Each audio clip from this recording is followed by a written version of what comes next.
Andhra Pradesh cabinet సమావేశానికి సంబంధించిన breaking news ఇది. ఈ కేబినెట్ సమావేశంలో ఎన్నికల సమయంలో కూటమి ఇచ్చిన హామీలను నిలబెట్టుకోవటానికి కావాల్సిన నిర్ణయాలను తీసుకుంటూ ఉన్నారు. ఆ హామీల అమలు కోసం కూడా ఆంధ్రప్రదేశ్ ప్రజలు చాలా ఆశగా ఎదురు చూస్తున్నారు. రైతు భరోసా వీటి గురించి, అలాగే ఉచిత బస్సు ప్రయాణానికి సంబంధించి ప్రజలు ఆశగా ఎదురు చూస్తున్నారు. వీటి అమలుకు సంబంధించిన నిర్ణయాలు ఈ కేబినెట్ సమావేశంలో తీసుకున్నట్టుగా తెలుస్తుంది. ఏపీ కేబినెట్లో కీలక భేటీ జరుగుతుంది.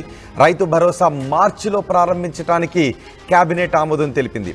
అలాగే కేంద్రం ఇచ్చే 6,000 రూపాయలతో కలిపి 20,000 రూపాయలు ఇవ్వబోతున్నారు. ఇది రైతులకు ఊరట కలిగించే అంశం, రైతులకు ఆనందాన్ని కలిగించే నిర్ణయాన్ని ఆంధ్రప్రదేశ్ కేబినెట్ తీసుకుంది. అలాగే మహిళలు ఎప్పుడెప్పుడని ఎదురు చూస్తూ ఉన్నారు. ఉచిత బస్సు ప్రయాణానికి సంబంధించి కేబినెట్ గ్రీన్ సిగ్నల్ ఇచ్చింది.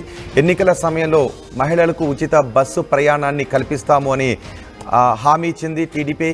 ఈ నేపథ్యంలో మహిళలకు ఉచిత బస్సు ప్రయాణాన్ని సౌకర్యాన్ని కల్పించడానికి ఈ కేబినెట్ సమావేశంలో గ్రీన్ సిగ్నల్ ఇచ్చినట్టుగా తెలుస్తోంది.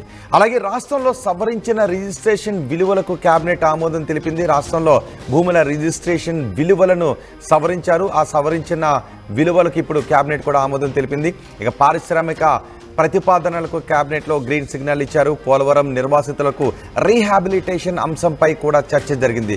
పోలవరం నిర్వాసితులు ఇప్పటికీ చాలామంది సాయం అందక ఎదురు చూస్తున్న పరిస్థితి అక్కడ కనిపిస్తుంది. వాళ్ళ పరిస్థితి ఇప్పటికీ పోలవరం ప్రాజెక్టులో భూములు కోల్పోయిన వాళ్ళు త్రిశంకు స్వర్గంలోనే ఉన్న పరిస్థితి కనిపిస్తుంది. అయితే వాళ్ళందరికీ పూర్తి స్థాయి రీహాబిలిటేషన్ అంశంపై ఈ కేబినెట్ సమావేశంలో చర్చ జరిగినట్టుగా తెలుస్తోంది. అసెంబ్లీ బడ్జెట్ సమావేశాల నిర్వహణపై కూడా నిర్ణయం తీసుకోబోతోంది కేబినెట్. ఇంకా కేబినెట్ సమావేశం జరుగుతోంది. మా ప్రతినిధి కృష్ణమోహన్ ఉన్నారు కేబినెట్ సమావేశంపై పూర్తి సమాచారం అందించడానికి. కృష్ణమోహన్, ఈ కేబినెట్ సమావేశంలో ఎటువంటి కీలక నిర్ణయాలు తీసుకుంటున్నారు? ముఖ్యంగా ఎన్నికల సమయంలో ఆంధ్రప్రదేశ్ ప్రజలకు ఇచ్చిన హామీలు నిలబెట్టుకోవడానికి కావాల్సిన నిర్ణయాలు తీసుకుంటున్నట్టుగా తెలుస్తోంది.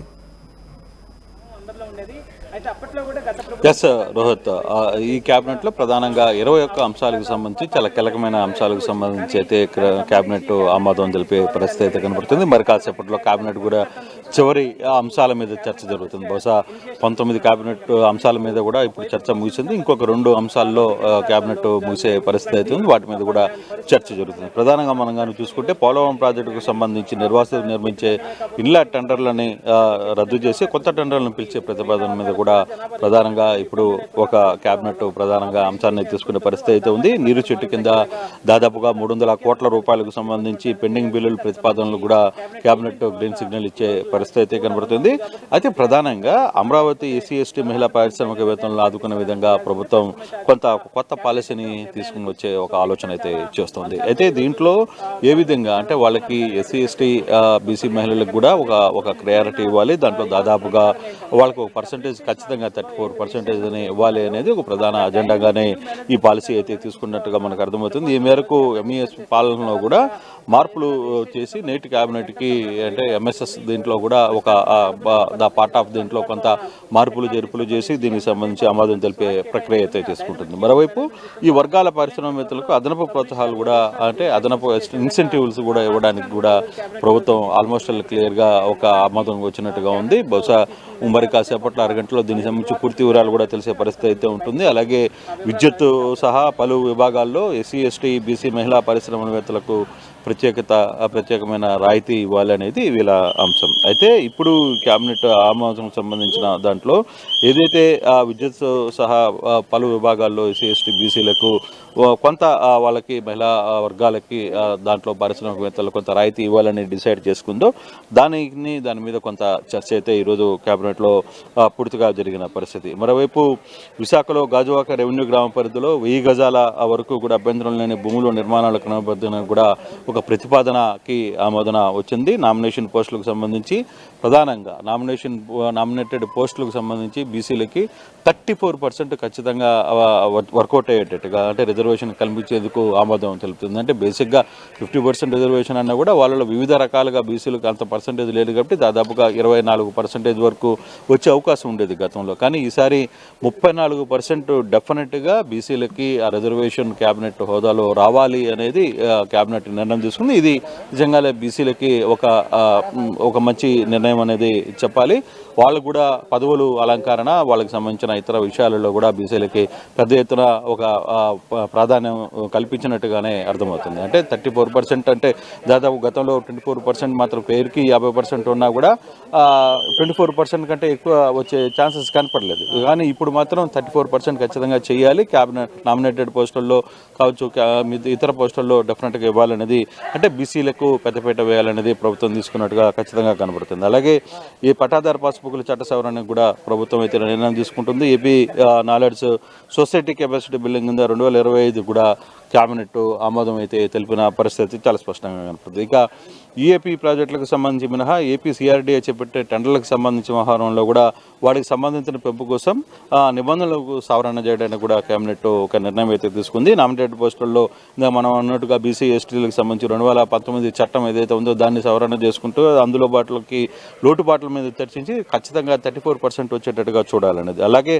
టీటీడీ పోర్టులో పనిచేసే వర్కర్లకు, సూపర్వైజర్లకు అప్డేట్ చేస్తూ కేబినెట్ ఒక నిర్ణయం అయితే తీసుకుంది. టీటీడీలో పనిచేసే లడ్డు తయారీ పోర్టులో తయారు చేసే కార్మికులకి ఇది ఒక శుభవార్త. వాళ్ళలో కొంత అప్గ్రేడ్ చేస్తూ వాళ్ళందరికీ సూపర్వైజర్లుగా ప్రమోషన్స్ కూడా వస్తున్నాయి. అయితే వీటిని సీనియర్ అసిస్టెంట్ క్యాడర్కు అంటే సీనియర్ అసిస్టెంట్ క్యాడర్గా వీళ్ళందరికీ ప్రమోషన్ కల్పిస్తే ప్రక్రియకి ఆమోదం అయితే తెలిపింది. అలాగే స్టాంపులు రిజిస్ట్రేషన్ శాఖలో document registration, dynamic queue management system ప్రవేశపెట్టి ప్రతిపాదనకు కేబినెట్ అయితే చర్చ జరిగింది. అలాగే తిరుపతి జిల్లాలో చెన్నై, బెంగళూరు పారిశ్రామిక క్యాడర్లో భూములు కలిపిన వారికి పరిహారంగా ఎకరానికి 8 లక్షల రూపాయలు. అంటే ఇటీవల తిరుపతి నుంచి బెంగళూరుకి, చెన్నై బెంగళూరు మధ్యలో కూడా తిరుపతి రూట్లో కొంత ఇది వెళ్ళే పరిస్థితి ఉంటుంది. అక్కడ ఏదైతే భూములు కోల్పోయారో వాళ్ళందరికీ కూడా ఎకరాకి 8 లక్షల రూపాయలు ఇవ్వాలని ఒక ఆలోచనకి ఇప్పుడు రూపకల్పన జరిగింది. దాన్ని కూడా ఆమోదం అయితే జరిగింది. తిరుపతి జిల్లా చిలుకూరు మండలం, తమ్మినపట్నం గ్రామం, కోట మండలంలోని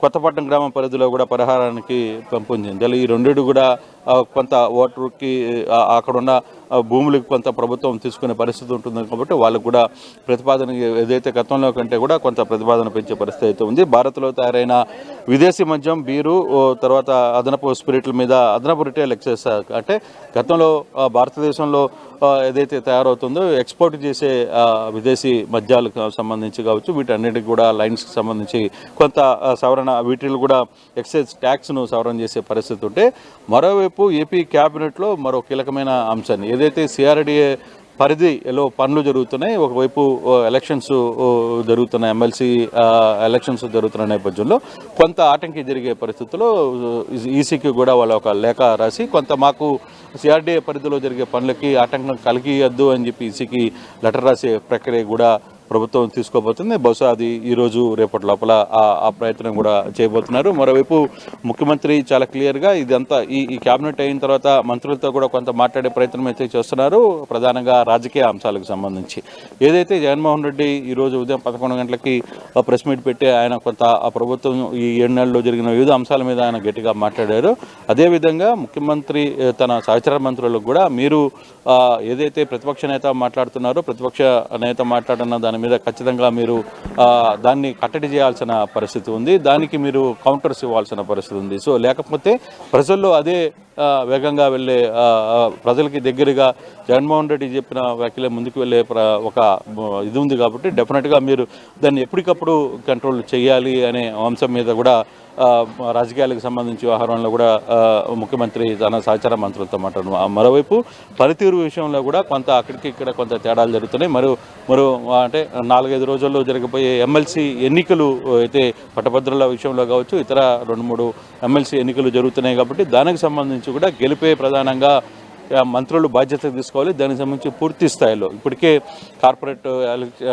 కార్పొరేషన్స్లో ఎలక్షన్స్, మున్సిపాలిటీస్లో ఎలక్షన్స్ జరిగి కొన్ని వాటిని చేజెక్కించుకునే ప్రయత్నం అయితే టీడీపీ కూటమి ప్రభుత్వం చేసింది. అలాగే ఎమ్మెల్సీలు జరుగుతున్న వ్యవహారంలో కూడా, పట్టభద్రుల విషయంలో కూడా ఎక్కడ రాజీ పడకుండా ఓటు బ్యాంకింగ్ సంబంధించి ఓట్లు అక్కడ తమ అభ్యర్థులని కూటమి తరఫున నిలబెట్టిన అభ్యర్థులందరినీ గెలిపించే బాధ్యత కంప్లీట్గా తీసుకోవాలి అనేది ముఖ్యమంత్రి దిశానిర్దేశం చేస్తారు. కాసేపట్లోనే క్యాబినెట్ మూసే పరిస్థితి అయితే కనబడుతుంది. మరో ఒక 10 నిమిషాల్లో క్యాబినెట్ క్లోజ్ అవుతుంది. సో అయిపోయిన తర్వాత వెంటనే ముఖ్యమంత్రి కూడా కొంత రాజకీయాలకు సంబంధించిన వ్యవహారాల మీద ఆయన మాట్లాడే అవకాశం అయితే చాలా స్పష్టంగా కనపడుతుంది. ఇది ఈరోజు క్యాబినెట్ ఓవరాల్గా జరుగుతున్న వ్యవహారం. మరి కాసేపట్లో సంబంధిత మంత్రులు దీని మీద బ్రీఫ్ ఇచ్చే అవకాశం కూడా మనకి కనపడుతుంది. Voter studio. ఆర్టీవీ యాప్ వార్తల్ని క్షణాల్లో చదివే అవకాశం ఉంటుంది. ఒక న్యూస్ పేపర్, ఒక టెలివిజన్ ఛానల్ మీ చేతుల్లో ఎప్పుడూ ఉంటాయి. అదే ఆర్టీవీ యాప్.